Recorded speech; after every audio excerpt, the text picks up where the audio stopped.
안녕하세요. 똑똑한 노후TV의 제임스입니다. 최근 국책연구기관인 KDI와 한국은행 공동 심포지움에서 노인 빈곤층의 기준을 주택의 소유 여부로 판단해야 한다는 주장이 나와서 충격을 주고 있습니다. 과연 어떤 내용인지 오늘 쉽게 설명해 드리도록 하겠습니다. 그럼 지금부터 최근 국책연구기관인 KDI와 한국은행 공동 심포지움에서 노인 빈곤율의 기준을 주택의 소유 여부로 판단해야 한다는 주장에 대해서 설명을 드리겠습니다. 이날 공동 심포지움에 참석한 이창용 한국은행 총재는 노인 빈곤 문제는 단지 시간이 다를 뿐 결국 우리 모두가 맞이하게 될 미래라면서 노인 빈곤층이 처해 있는 구조적 문제를 해결하기 위한 정책적 노력이 시급하다고 강조를 했고, 이에 KDI 원장은 OECD 최고 수준인 노인 빈곤율을 낮추기 위한 방안으로 기초연금의 제도 개편과 주택연금의 활성화를 제안했는데요. 지난해 12월 초고령 사회에 진입한 우리나라의 노인 빈곤율은 39.8%로 OECD 회원국 중 가장 높지만, OECD의 노인 빈곤율은 보유한 부동산 등을 제외한 처분 가능 소득을 기준으로 계산되고 있으므로 소유한 재산의 대부분이 부동산인 우리나라의 어르신들이 주택연금에 가입한다면 노인 빈곤율을 3%에서 5%로 낮출 수 있다는 것입니다. 실제로 2024년 기준 우리나라의 주택연금 가입률은 2% 정도이지만 29세에서 55세 주택 보유자의 주택연금 가입 의향은 41.4%로 현재 가입률의 20배 수준으로 나타났습니다. 이에 KDI에서는 기초연금의 지급 대상 기준을 개편해서 선택과 집중을 해야 한다고 주장하면서 현재는 기초연금이 소득은 적지만 재산이 많은 노인까지 지급되고 있는 데다가 초고령 사회에 들어서면서 지급액이 급증해서 청년 세대와 국가 재정에 부담이 되고 있다고 설명하고 있습니다.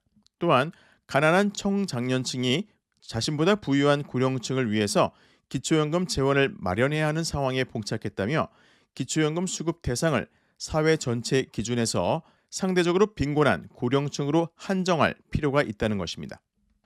하지만 이는 노인 빈곤율 산정 시 소유한 부동산은 노인 빈곤율 계산에서 제외한다는 이유만으로 주택의 소유 여부를 기초연금의 산정 기준의 중요한 요소로 삼겠다는 것이므로 노인들의 현실을 외면한 편협한 발상이라고 할 수가 있습니다. 또한 현재 우리나라는 노인 빈곤율만 OECD 1위가 아니라 일하는 노인, 즉 만 65세 이상 노인의 경제활동 참여율도 37.3%로 1위입니다. 이는 일하는 노인 대부분이 저임금, 불안정 일자리에 종사하고 있기 때문이라고 할 수가 있고, 우리나라 노인들의 경제활동 참가율과 빈곤율 뒤에는 다른 나라보다 빈약한 공적연금 제도가 가장 큰 비중을 차지하고 있기 때문이라고 할 수가 있습니다. 따라서 우리나라 노인들은 은퇴 후 받게 되는 연금이 워낙 적다 보니 일을 하지 않고는 기초적인 생계조차 어려운 것이 가장 큰 문제라고 할 수가 있는데요. 최근 노령연금을 당겨받는 조기노령연금 신청자가 2년 연속 10만 명을 넘어서며 올해 100만 명에 도달할 것으로 예상되고 있습니다.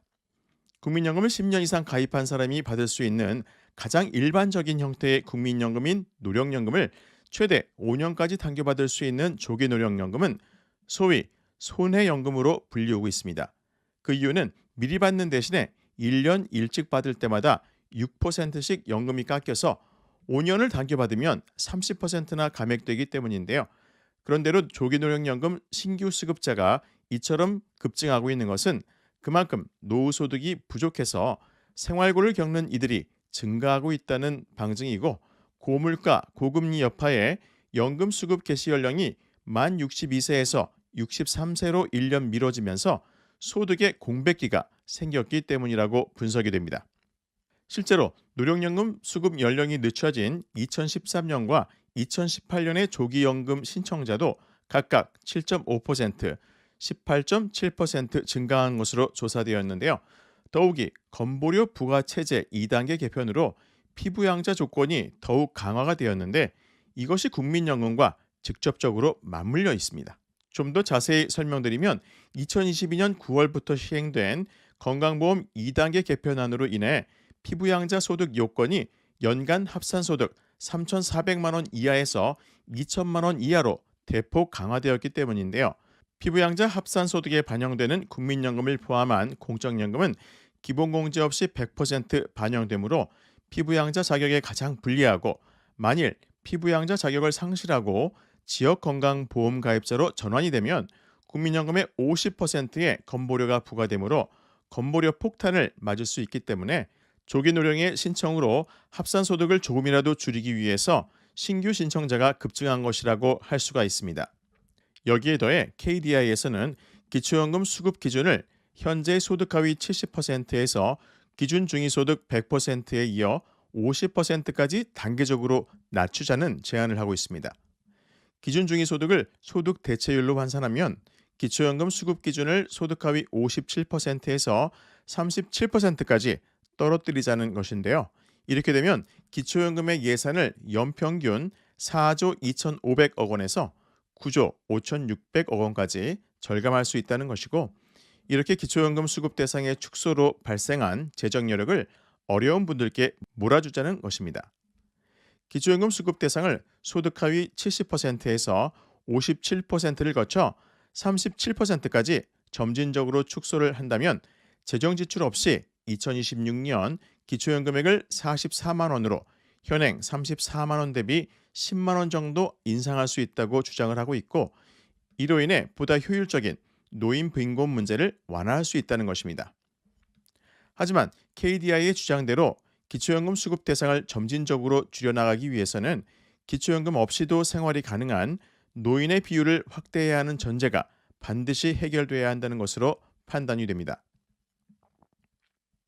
지금까지 최근 KDI에서 발표한 기초연금의 수급 방식 개편에 대한 내용을 설명드렸는데요.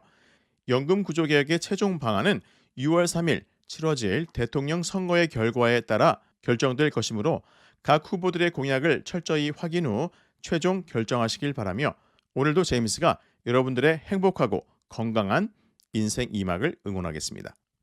오늘도 함께해 주셔서 진심으로 감사드리고요. 다음에 더 좋은 소식으로 여러분들을 찾아뵙겠습니다. 늘 행복하시고 건강하세요. 감사합니다.